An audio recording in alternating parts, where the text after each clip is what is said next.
right, what is up, guys? This is Breakfast with the Brand, the number one podcast in the world for entrepreneurs and leaders who want to build industry leading brands. I am your host, Junior Frederick, and I have with me, as usual, Mr. Bobby Stealth, and we have a phenomenal show for you today. Guys, so if you're tuned in live, I want you to do two things. Number one, put some flames in the chat. Let us know what the energy is like on this phenomenal Saturday morning. And number two, let us know where you're listening in from. Bobby, how you doing? Great, Junior. I'm absolutely phenomenal. Energy. Energy is something that's on my mind today. I know that we would open up the branded like a leader calls all those years ago. Seems like ages ago, but it was only 3 years ago, right? And you guys would ask, what's the energy in the room? And we put tens, some people will put eights, some people will put sixes, and then anytime we saw like a 6.5, a 7.5, or an eight, we'd be like, okay, what does it take to get to a 10?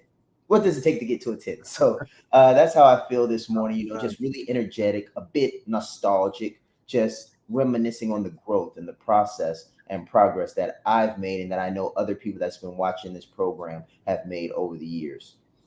100%. Man, I mean, speaking of energy, I mean, energy is everything. And I think we're gonna get into the topic of sales today, and it'll be interesting to explore, the relationship between sales and energy. There's a huge relationship between sales and energy. It's dare I say multi-dimensional. It's a multi-dimensional relationship between sales and energy.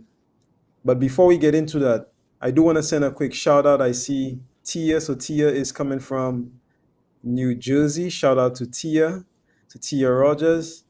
Then we have, of course, the lady herself, Mr. In fact, Miss. We have so many guys on here. I said Mr. So Miss Michelle D. Clark, Dr. Michelle D. Clark. So super sensational Saturday from Detroit. Shout out to Dr. Michelle. Dr. Michelle, you need to let us know, let the people know when you're having your next event. I think Dr. Michelle is already preparing for that. Let me know if I'm wrong, but I think Dr. Michelle might already be preparing for that next event. And guys, if you missed the last one, then trust me, you missed a treat. You definitely missed a treat. Yeah. Yeah, Bobby, but the energy of the day is absolutely phenomenal. As you guys know, I'm in the lovely island of St. Lucia. Bobby, I'm gonna start doing a little bit more shows outside, man. What do you think of that? Put it in the chat, guys. So the reason I ask this is because sometimes I'll do the show outside, and I see people will text me like, "You're making me jealous," stuff like that. My thing is not to make anybody jealous. That's not my thing. Um, I just want to show you guys some of the islands. So let me know if you would enjoy, that kind of thing. Maybe I could take you somewhere. Maybe one of the sites. Sometimes I do go to um, a couple of the sites we have. Like I was in the so in St. Lucia, we have this drive-in volcano. Mm-hmm. So volcanoes, explosion, like we have one where you can drive in, and there are actually like sulfur baths right there. Now, rumor has it that back in the day, Bobby, I don't know if you know this, but my country, we went through several wars back in the day. In Mm-hmm. fact, 14 wars were fought over my country. The British won 7 times, the French won 7 times. And eventually, we became a sort of mixture between British and French. So my country has two languages. We speak two native languages. But the reason I bring that up is during the wars, the soldiers, they used to go to these mineral baths to rejuvenate and to heal themselves. It's said that the baths themselves have this ancient mystical healing properties, and Really? it works for several different things. So a lot of tourists actually go there. They're always when I went there, there's a ton of tourists the last time I went there. They're coming in every single minute. So guys, I could take you to places like that, but you have to let me know if you want that stuff. All right, I'll give you a little tour. But that's enough of that. I see Dr. Michelle says yes, show outside. Goals, yes, definitely goals. Also, put it in the chat if you'd love to have us host an event, maybe somewhere on the island. Just put a number one. If we did an event on the island, if the Sean Rice brand did an event on the island, Would you come? Just put a number one if you would come. If you would come, just put a number one. Yeah. All right. Okay, I see a couple number ones. Definitely. So we'll consider that. We will definitely consider that. If I know Sean has already considered that. Yeah. So it's already in the works. Uh, that's super exciting. It's super exciting. You know, when I think about all the different places I saw and just the different people and cultures, because I was fortunate enough to go to the military where I traveled on the Marine Corps dime. So I went to Chile and Peru and Colombia and Cuba and various other countries, Iraq and Kuwait, Germany, Spain, and I'm just meeting all of these different people and all these different cultures. And I think that that also improves the individual's humanity. I will say it that way because you get to see different people engaging in life in a different way, and everybody is seeking to live their best life. And when you realize that best and better is different for different people, I think you also start to realize that you are very you're very we are very individual. And I just wanted to say that piece because as we get into sales, we're going to be talking about the salesperson, and we're going to be talking about who you have to be and the energy that you have to have. And me being in the military and speaking multiple languages, I've been able to speak in Portuguese, Spanish, my French, and I spoke some Arabic, some Chinese, and I've been able to speak in the native language with several people, a part of my job and partly because of my travels. So I think that that'd be super exciting. 100%. Guys, we'll be right back after this short break. Stay tuned. This is Breakfast with a Brand. Let's grow. There's slow growth and then there's scale. There's incremental growth and then there's exponential growth. What I want to talk to you about is adding a zero to you and experiencing exponential scale. Incremental growth says 1 plus 1 is 2. Exponential growth says 1 plus 0 is 10. Incremental growth says 2 plus 2 is 4. Exponential growth says 5 plus 0 is 50. Guys, listen, when you add a 0 to you, you can add a 0 to the marketplace. You can add a 0 to the value that you bring. So you can add a 0 to your family, add a 0 to your legacy. This is what we're talking about. We're not talking about incremental, we're talking about exponential. I always say that business is a spiritual game. Just imagine when you combine your skills, your values, your abilities, your talents to something bigger than you, something greater than you, something like the power of exponential. That is adding a 0. Add a 0 to your competence, add a 0 to your confidence.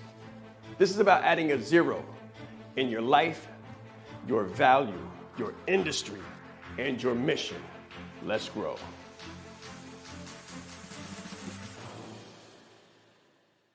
Confidence is key.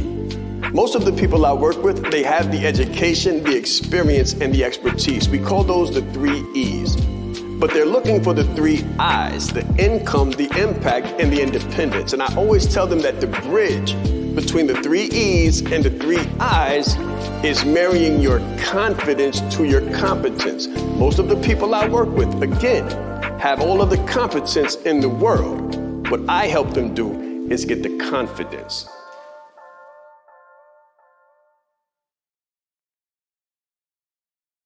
All right, guys. So we are back. And I believe, Bobby, we're about to get into the high ticket sales, if I'm correct. 100%. 100%. Because what I've noticed is a lot of people are trying to build their businesses and they're coming from corporate or they're coming from doctorate backgrounds and things of that nature. So they've got a certain lifestyle that they're trying to maintain as they make the transition. So what that means is they're not really going to be able to maintain their standard of living with low sales. Like if they're not making high ticket, high end luxury deals, transitioning from a corporate job where you're doing 6 figures, multiple 6 figures after taxes, like if you're in a business, 6 figures might just be in taxes, let alone what you bring home to actually maintain your standard of living. So I think this is a really great topic to talk about, because if you are highly educated, which our audience is, experienced, and have a specific expertise that demands a lot of economic value in the marketplace, then you're going to want to be able to sell your services high ticket when you go direct to consumer. So one of the things that I've noticed is that you got to be the person when it comes to high ticket sales. Like, if you have any ounce of doubt in your speech or in your tone, or you come off as not believing in yourself or lacking confidence, it's like high ticket is out the window for you. It's just out the window, because these affluent buyers and these other business owners, they're not purchasing in the same way as a consumer purchases. A consumer is purchasing for instant gratification, and they're spending an amount of money that they're not going to miss. Now, someone that's doing high ticket sales, they're making an investment and they're looking for an ROI. So if they feel like you are a risk to their investment, then they're going to go somewhere else. So what I'd like us to talk about a bit about, at least as we open this up, Junior, is how does a sales professional build? And by the way, all entrepreneurs are sales professionals. All of us are selling something, right? But how does the entrepreneur or business owner develop the character and confidence they need to go out there and say a 5-figure number and stare the prospect in the eyes? Well, one of my mentors said to me some time ago that don't try to do the activity, aim to become the person. So sales shouldn't be something that you do. It should be someone that you are. High ticket sales shouldn't be something that you do. It should be something or someone that you are. And what that means is that it should be part of your identity. When you ask a high ticket closer if they sell high ticket, they tell you, no, I'm just selling. So I'll put it this way. There's a difference between coaching and being a coach. It's a difference between selling and being a salesperson. There's a difference between speaking and being a speaker. Somebody who's not a speaker can perform the activity of speaking, but somebody who is a speaker, who identifies as a speaker, cannot help but to perform the activity of speaking. Now, when you look at high ticket sales, it literally just has to be somebody that you are. And when we talk about energy, in the Caribbean, we say vibes. Okay, so energy for us is vibes. So either you have good vibes or you have bad vibes, right? Now, when you want a discussion with somebody, somebody could feel your vibe. So it's not only about what you say, right? It's also about the things that are not said. And energetically, people could feel if you really and truly, like literally believe in what you're saying. So if you come on a call and you tell somebody this thing is worth, let's say 20K, they can read your energy and they could tell, I don't know, man, like something's just off about this. Yeah. And you hear prospects say like, I don't know what it is. I need to think about it or whatever, right? It's just because something is just off. And it's not necessarily that you said the wrong thing. It's just that you had the wrong vibes. Like, like I said, Bobby, you have to actually believe. So what I'm saying in a very simple sense is that it's all about conviction. It's about the transfer of conviction.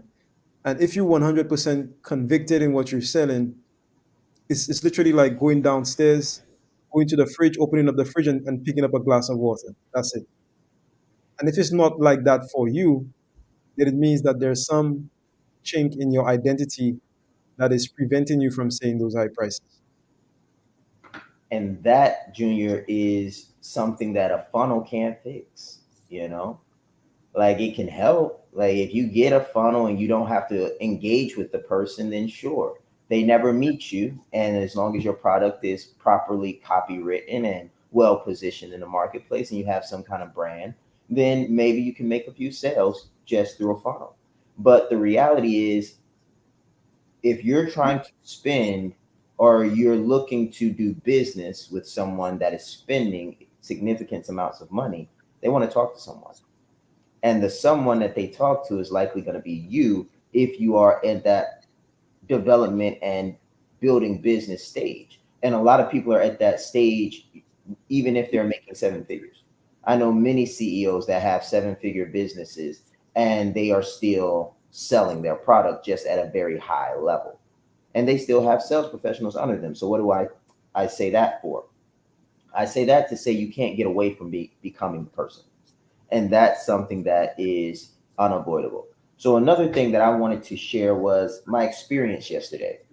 So many of you all know about Mr. Bannister, the person that broke the 4 minute barrier or something like that. So nobody, what was his name? It's called the 4 minute mile. He Yeah, broke the 4 minute mile. Yeah. the 4 minute mile. So when he broke that, everybody was breaking it. They were like, wow, we can do this now. So yesterday I was talking to Junior and I was like, hey, Junior, I got a deal closed here. I'm signing some stuff over. I need some assistance setting up some things on the back end. He was like, all right, no problem at all. Give me a call. Gave Junior a call. We talked through some things and I closed 3 more deals that day. And I got the contracts, did the signing, did everything. And it was a Bannister moment. It was an identity moment. And they all came from cold calls. Like you don't know what it's like to close a prospect from a phone and they've never met you. That's even different from setting a DC because there was no qualifying really. It was just they were on a list, you called them. All of these individuals were on a list, cold called, and closed in less than 20 minutes. Now, how did that happen? How did that happen? Junior said, hey, your first one, man. There you go. Good job. Wait, get after it. This is how you do it. And then I said, I took that confidence, I took that conviction, and I took it to the next call. And boom, before I knew it, the next person did it. I got on another call, and boom, a third person did it. And I sent my screenshots up to management, and they were like, looks like you got yourself a system going here. And the system was me. Self-belief.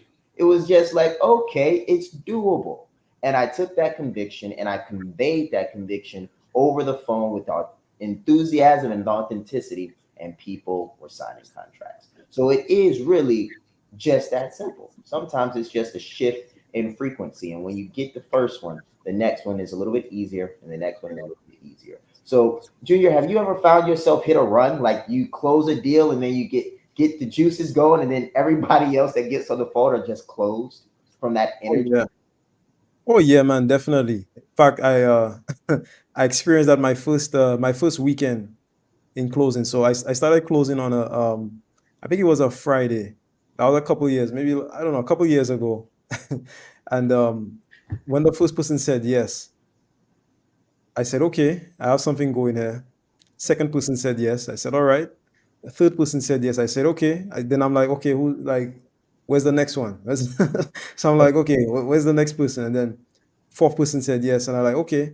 So yeah, I like, okay, I'm doing something here. So yes, Bobby, I've absolutely experienced that. And what I can tell you about those kinds of moments, it becomes a moment where you're sort of you've cracked the matrix, so to speak.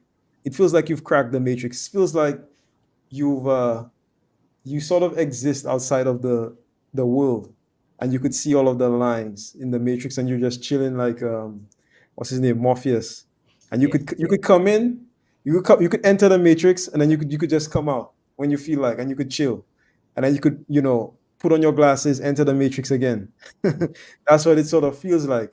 yeah. If you guys have had that moment. But yeah, man, I've absolutely experienced that, and I think that comes from just conviction. Mm-hmm. And the interesting thing, Bobby, is that the next one is easier than the first one, Yeah. and then the next one after that, it's like you're not even trying, right? Right. So it's You it's an know. interesting thing. It's an interesting thing. And one thing that I wrote down yesterday, Junior, is it's simple, guys. It's super simple. But we're talking about high ticket sales, by the way. Just so you guys are aware. Like if you're trying to close big deals, just become the person. So one of the parts of becoming the person is absolute conviction, faith and confidence in yourself and your product. So that's what we're kind of talking about right now. And when you have that degree of faith, confidence, and undoubtedness, you speak confidently, energetically, and enthusiastically, and that is felt. So that's the piece that we're covering right now. So one of the things that I wrote down for my desk, and I'm putting it everywhere today, actually, because I'm testing it out, Junior. It happened yesterday, so I'm like, maybe I can do it again. And then I'm like, okay, if I'm closing 3 of these a day and I can do this for 5 days straight, okay, I may have something going here. So one of the things that I wrote down is smile. Smile. So one of the things that I noticed about myself is when you are being rejected, and I'm talking to me, like when Bobby is being rejected time again and time again and time again, which is very common in sales, you start to smile less. You start to get on the line. You're waiting for it to ring. You're anticipating the objections, or you're anticipating the click. This phone has been disconnected. The number that you have reached, and you're just like, oh. It's like, of course.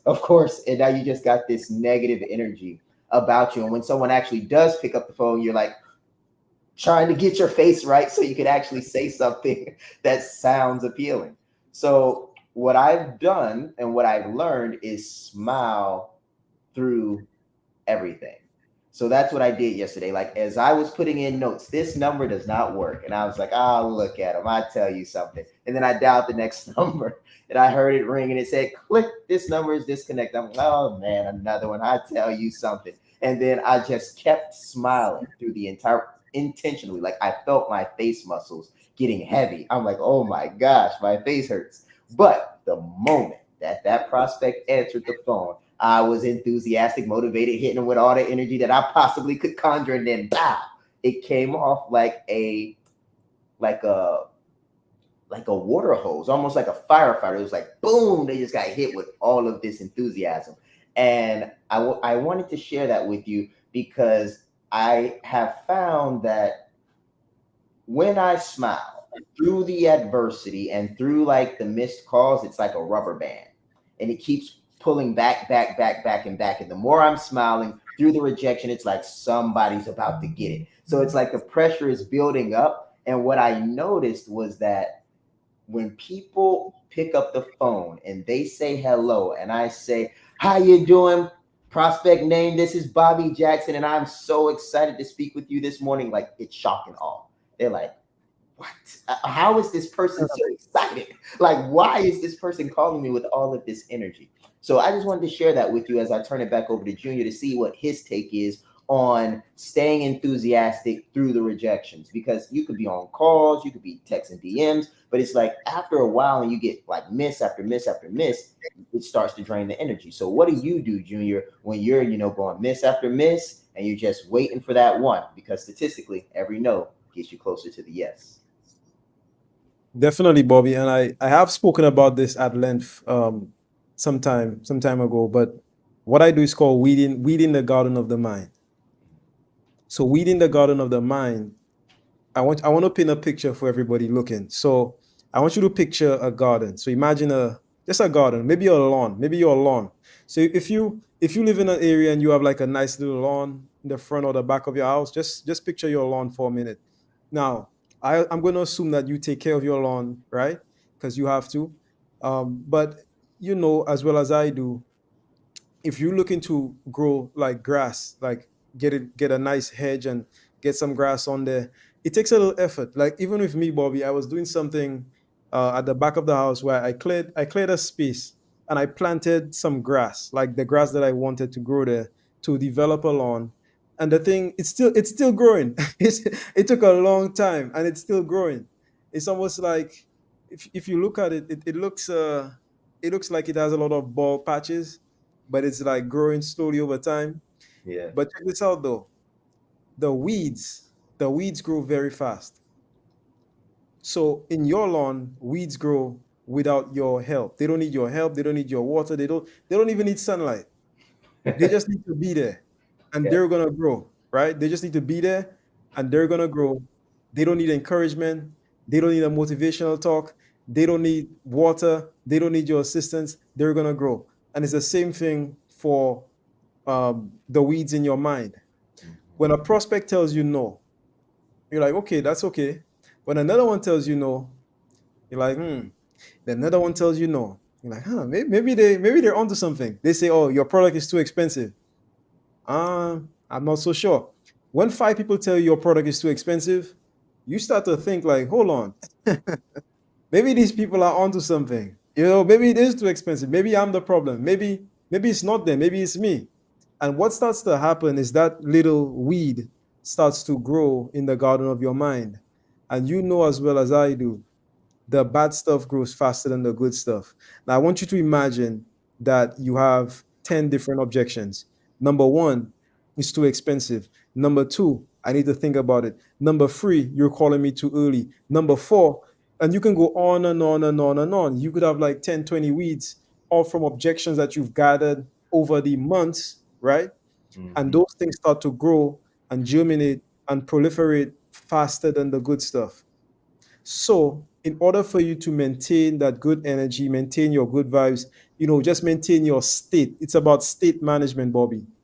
In order for you to maintain that state, you have to do what I call weeding the garden of your mind. And it's a very simple process, but you need specific things. You need to have a pencil. So, this is what I do. I take a pencil, I write down all of the self limiting beliefs that I have with a pencil. Then I will take a red ink pen. I will write, so I'll cross over the old self limiting belief and I will write over the self limiting belief in a red ink pen. And then I will erase over the red ink when I'm done. So what that does is it erases the limiting belief. And then when I, dust off my paper, what I see is the truth. So for example, prospect says the product is too expensive. No, the truth is expensive is subjective. What may be expensive to one person may not be expensive to the next person. If my product can produce 10 times whatever the prospect invests, then my product is not too expensive. In fact, it's not expensive enough. In fact, it's not expensive at all. That's the truth. So that's what I do. And if you want to go one step further, you could just, crumple that paper up and just burn it up and burn those objections up and watch them disappear. So that's sort of how I manage my state. But another good thing is, waking up, working out in the morning is excellent because when you work out, you get that pump, you have that energy, you're ready to go. But another thing I want to say, Bobby, is that sales is just like a marathon. You treat sales like an athlete would treat their discipline, whether that is, running on the track, whether that is, a long jump, whatever it is, swimming. It is literally like a sport. So when you're on your 20th call, okay, you're thinking to yourself like, man, am I number 100? No, you're not. Mhm. And it's just like a marathon, Bobby. You know as well as I do. Into the first mile, you start to wonder, why did I even register for this? Like, I could have been anywhere today. Why did I choose to come here today? But just like a marathon, if you decide to stick with it and you decide to cross that, what we call that threshold, where you're going and you're in state and you've made a decision and you've gone too far to ever turn back. And you know what I'm talking about, Bobby, when you're there, like you've decided, okay, I'm here, then magical things start to happen. And I think that's what you experience. Yeah, I think it is. I think it is. When we come back from the break, I think it'll be good to dive deeper into the price piece and how the brand and the price really come from the person. Because I think, as you just mentioned, some people think price is real. They don't realize that it's just value and value perception. So I'm interested to lay that out for the people and show them how the brand that they develop and the person that they become determines the prices that they can charge. In brand clarity, exactly what you're going to get is what it sounds like. Clarity for your brand. What is your color? What is your logo? What is your unique value proposition? Who are you speaking to? Why? How should you speak to them? How should I position myself? That's what you're going to learn in brand clarity. You need other people to have the same clarity on your brand that you do. But this is the gap. If you don't have clarity on your brand, then no one else is going to have clarity on your brand either. It's like messaging. Your message sounds clear to you, but is your end user receiving the value that you're trying to provide? I guarantee you that after you go through brand clarity, they will, and so will you. And that's how you'll scale your brand.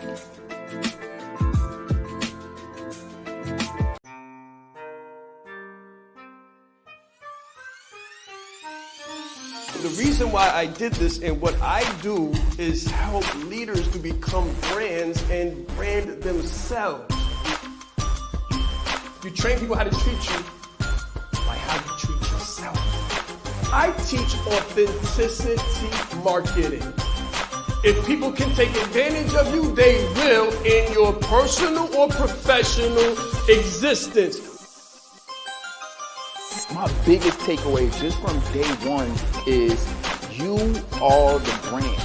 I would recommend it to anybody that's really looking to build a personal brand. Just the brand in general has changed my life. I've grown so much since I've been a part of this. I see myself in what he does, and I believe in it just as much as I believe in myself.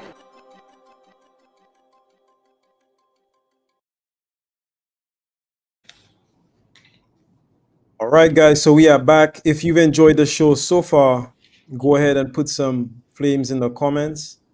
I'm gonna read a couple comments. Let's take a couple comments, guys. If you have any questions, go ahead and put them in.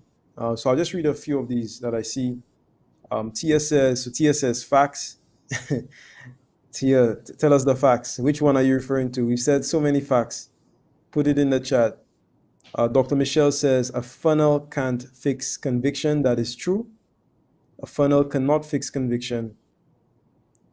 Dr. Michelle says, okay, transfer of conviction. Mm-hmm. And of course, we have the flames coming in. Yeah.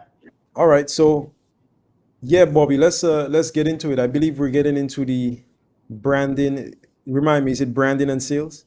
Absolutely. Absolutely. How the brand influences the sale, or influences the price rather, and the sale. So one thing that I've noticed is that when you're trying to close a prospect, you should never, like, if you're trying to close them, you're already trying too hard. Like, if you have to try to close someone, then you're already trying too hard. So the brand is designed to create the power differential. It's designed to show the separation. It's designed to position you in the mind of the prospect as the expert in which you are. And then you've got the person, like the person that the brand represents. And if you are, let's say, Shaan Rais, you've got 3 master's degrees, you've got the bachelor's, you've got 2 doctoral programs, you're writing the dissertation, you've got 3 books published. Like, if that's you, that's your personal brand, then the price and the brand make all the sense in the world. Rather, the person and the brand make the prices that are charged make all the sense in the world. So the question is, if you want to sell high ticket, you've got to be high ticket. So if you're going to be high ticket, what can you do, or what have you done that requires people to invest to a certain degree with you?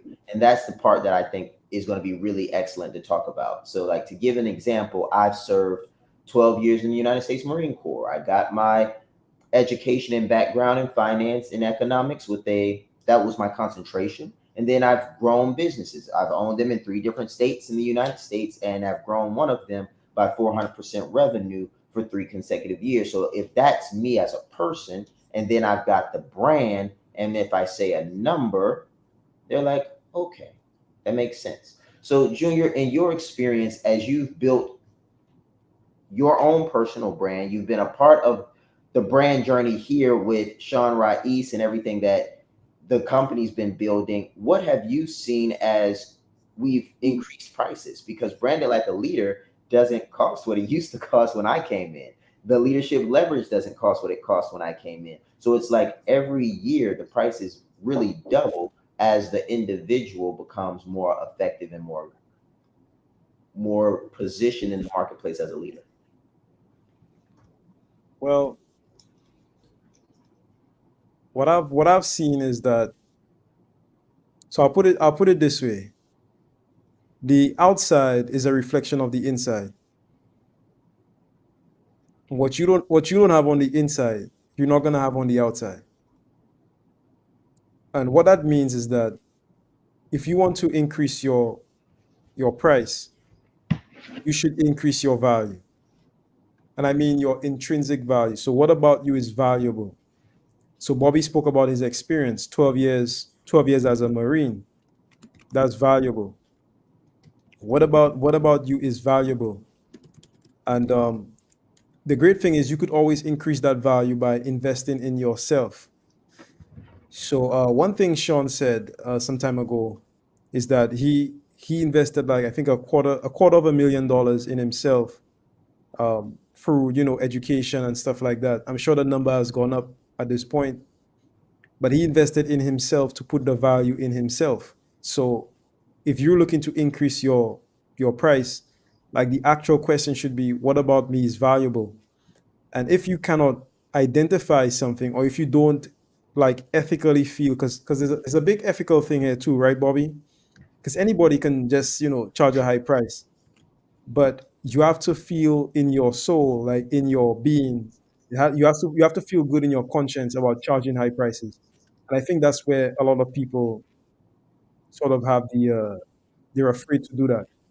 That's fine. And it's okay to be real with yourself. Like, okay, maybe I cannot charge 50K at this point. Maybe what I can bring to the market is not worth 50K at this point. That's okay.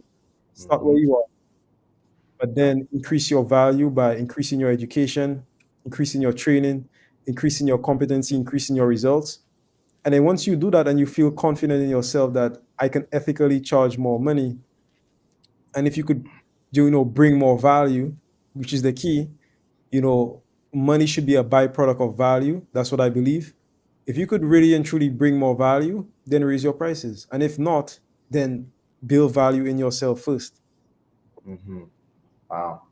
You know, I remember something that Sean told me that made me some of my first dollars.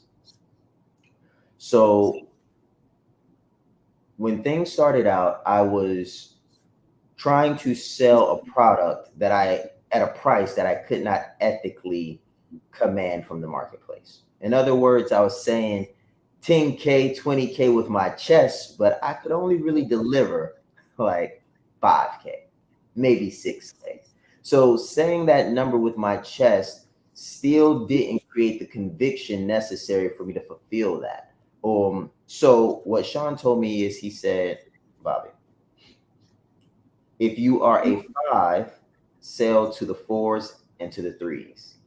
If you're a seven, sell to the sixes and the fives. And when you become a 10, you can sell to the nines and the eights and even the sevens. So what he was saying was pretty much that the person that you become is valuable enough to sell to someone that's seeking to get where you are. In other words, everybody has some value to them. You are the brand. The thing that you're trying to figure out is how to position who you are in the marketplace effectively to command the number that you're worth.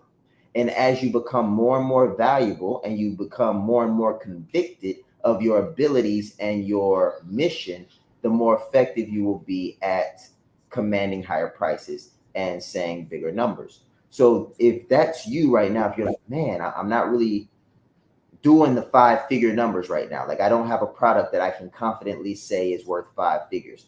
Make a product that you can confidently say is worth 4 figures. Confident. And then deliver with all of your might. Over deliver, as Sean says, right? Over deliver. And what you'll find is that you can oftentimes ascend those very prospects into, or those clients at this point. Like if you close a deal that's 4 figures and you do a incredible job and they love the results, why wouldn't they go into your 5-figure program? Of course they would. And if you do the same thing, you shock and awe, you over deliver, why wouldn't they go into your multiple 5-figure program? In many cases, they do. And that's what we call the ascension model. So I really enjoy this topic because it's one that says it doesn't matter where you start, you're valuable.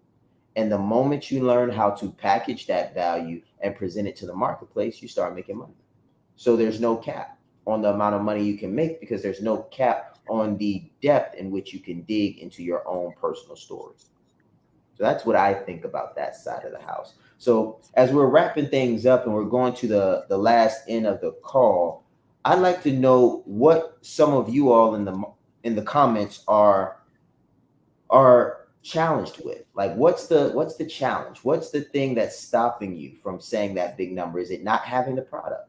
Because that's a thing. Some people are struggling to sell an idea, but ideas are some of the most effective things to sell. Like most people don't have the product before they start selling it. They have the idea, they sell the idea in the form of pre-sales, and then they go and purchase or build the product. So I'd love to hear what some of your challenges are, and then I'll turn it over to Junior. So when you were getting into high ticket sales for yourself, Junior, because I know you've sold in your own business, you've sold for other businesses, you are a closer and marketer through and through. So when you were doing your business, what was the most difficult part about saying high ticket numbers, or did you not have that issue at all? Were you able to just come out the gate and say, hey, this is what it costs, and you had no hurdles there? Oh nah, man. I started just like everybody else. I definitely had hurdles. My first I would say my first quote unquote high ticket was like 6K. 6K is considered high. Anything over 5K is considered high ticket, by the way. I know now we do a lot, different kind of numbers, but I remember my first time, presenting something that was quote unquote high ticket. Bobby, when I said the number, I sort of, just held my breath. So I said the number, I held my breath, and I just looked at them, and they said okay, and I'm like, okay, all right, this is this is interesting. This actually works, right? And but no, man, I have experienced. Listen, guys, I have experienced all of the challenges that you're going through. I'm not any special, more special than you. I'm just a regular guy from an island somewhere in the middle of the sea who is working his way up and out. You know what I mean? So that's just who I am. Um, but I have experienced the same things. And for me, what has helped me is just confidence. Two things. So competence and confidence. One thing I do have is I have a very, very, I'll say motivated spirit when it comes to self improvement. So I'm always improving myself. But another thing that I really had was conviction in what I was selling. So if you know what you're selling is good, then you don't have any problem selling it. But if you don't think what you're selling is good, then you can definitely have a problem selling it. So, like if you haven't really created the product, if you haven't taken time to do the back end work, the systems work, stuff like that, then you could run into an internal sort of dilemma. So I would say for me, because I sell with a conscience, right? I don't just sell stuff, I sell with a conscience. So for me, it's like if I know what I have is good, then I'm okay, saying what I need to say. But if I don't think what I'm selling is good, then I won't say it at all. And that's just who I am. Yeah. I like what you said there, Junior. Selling with a conscience. That brought something to my mind yesterday. Because yesterday when I was on a roll, I was on a roll. Everybody that got on the call, I'm telling you, I I was a little bit crazy in the sense that I convinced myself that whoever picks up this phone is in desperate and dire need of what I have to offer. And it's my duty to ensure that they leave with what they came for. Like that was my mindset. Now, I want to point out though, I still kept my conscience. And I remember saying to a old lady, I don't think that, I didn't even say I don't think, I said to the individual, based on what you've shared with me so far, you would not qualify for one of our programs at this time simply because we don't plan to put anyone under financial hardships. Our goal is to help you. So I can get in touch with you when things have settled down or recovered or so on and so forth. I said something like that. And the person thanked me. They said, here's my information. Call me back again on this date, and I would love to hear from you. By the way, I got a girlfriend here that I'm doing her hair. She's also in the salon business. Would you like telling her about what you do? Maybe she's a good prospect. I was like, what? This lady was literally at her place of business, her entrepreneurial endeavor, building herself back up. And as she was working on a client's hair, she knew the client was also a business owner and was like, hey, I put you on speakerphone. I might not be the best candidate at this time, but maybe she is. Could you give us some more information? And that, I think, is exactly how you build a career in sales or a business, which a sales career, in my opinion, is nothing more than a sustainable business, because every business is in the business of sales. Like if you run out of sales, you run out of business. Like it's over. There's no way to stay in business without sales. So in my mind, that's one of the best ways to build a sales career or to build a sustainable business is by being honest, selling with a conscience, qualifying and disqualifying with integrity and courtesy. You know, you don't have to be disrespectful or rude when you tell someone they can't afford your services. You can be very forward with them to the point where it says we're not a good fit now. But I would love to stay in touch with you because I know with your spirit, your enthusiasm, and what you share with me right now, you're on your way to the top. And I want to be there when you need us. How's that sound? And that's a very, polite way of telling someone, keep doing what you're doing. If you need anything, we'll be here for you. And here are our free resources to help you along the way. So I just wanted to share that with the audience because it's it's all about ethics, when you get to certain numbers, because everybody wants to grow, everybody wants more, everybody's willing, like that has money in their pocket is willing to put it out, they're spending it on something, right? It's a matter of, do you ethically take it? And I think if you unethically take dollar after dollar after dollar, if you've seen anything that we've done, all money's not green. It creates a weight, I think, on the conscience. But I see Tia put something down here, so I'll go ahead and read it. um, I struggle with if the product produced will be effective for others, as I cannot transfer what's in me to others. I also struggle with putting a price to the experience and knowledge obtained this far as a love of life and living true to who I am. Not sure if I'm clear enough on the topic. Interesting. So I'm going to try to dissect this and turn it over to Junior as well, but I want to make sure we understand you right, Tia. So it sounds like you're saying the challenge you're having is transferring your feeling of conviction to the prospect because you don't know, in fact, if the product is going to work or not because you're still building it. And you're also struggling with setting a nice high price on it because of your knowledge, maybe your competence. Is that what you're asking? Or are you asking me something else? Junior, do you have more clarity on this? Yeah, I can answer that. So she says, I struggle with if the product produced will be effective for others, as I cannot transfer what is within me. So let's just dissect it.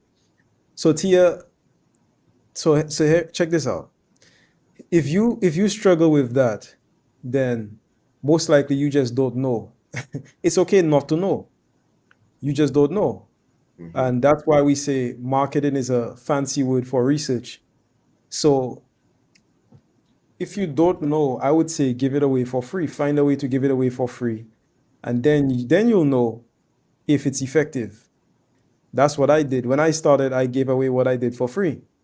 And I still do, to this day, I still do free stuff. I've never stopped, Bobby. I still help people out.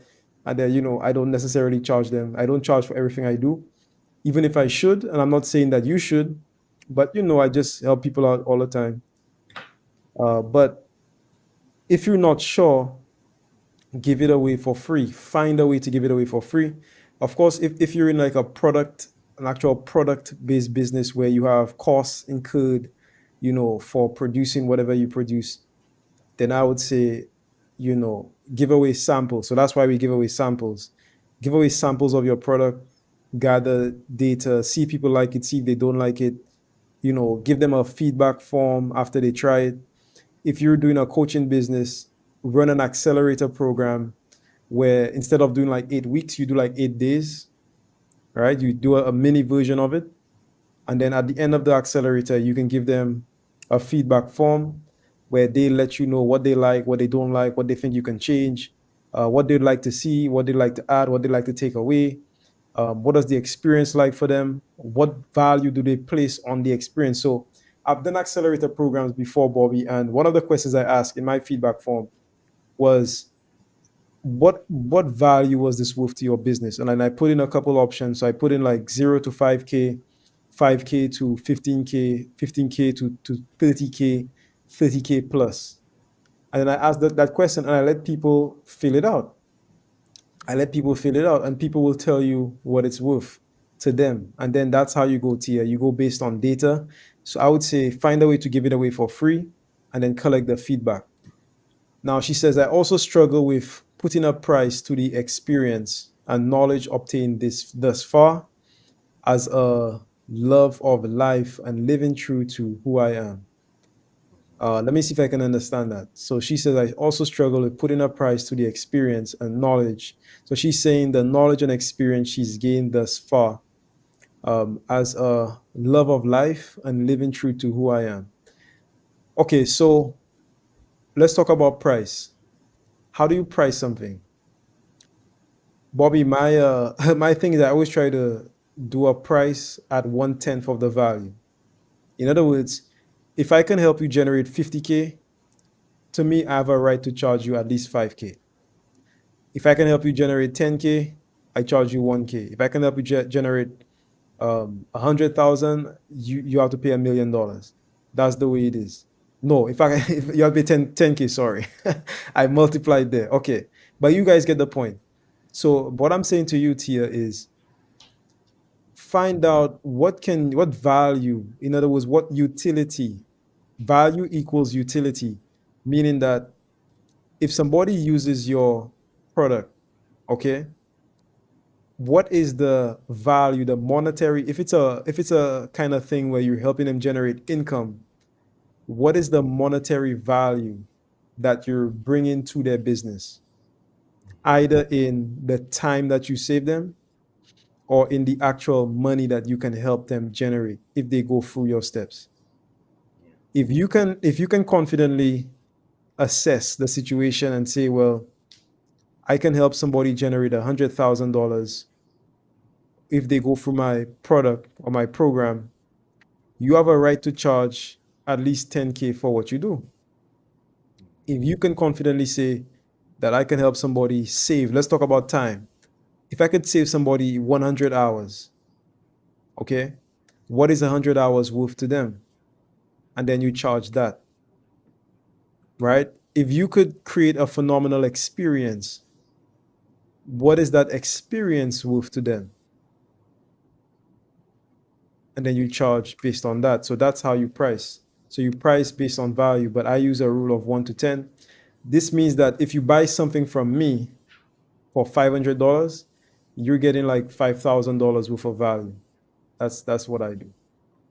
Yeah. And I think you also answered Dr. Michelle D. Clark's question with the experience piece. If they don't have a financial value to it, charge on the experience value, and that's another interesting thing without going too deep, because we did just hit the top of the hour. So I'll just give this one piece to you, Michelle.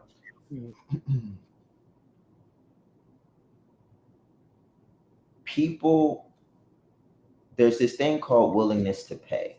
I'm going to give you a very somewhat technical definition, but this is because you do have a unique situation in what you're selling. So there's this thing called willingness to pay. It's an economic concept that says people on the market are willing to pay this amount of money for it. Then you've got ATP, which is ability to pay, the amount of money people actually have to give for something. And then you have this last concept that we call market surplus. And what that means is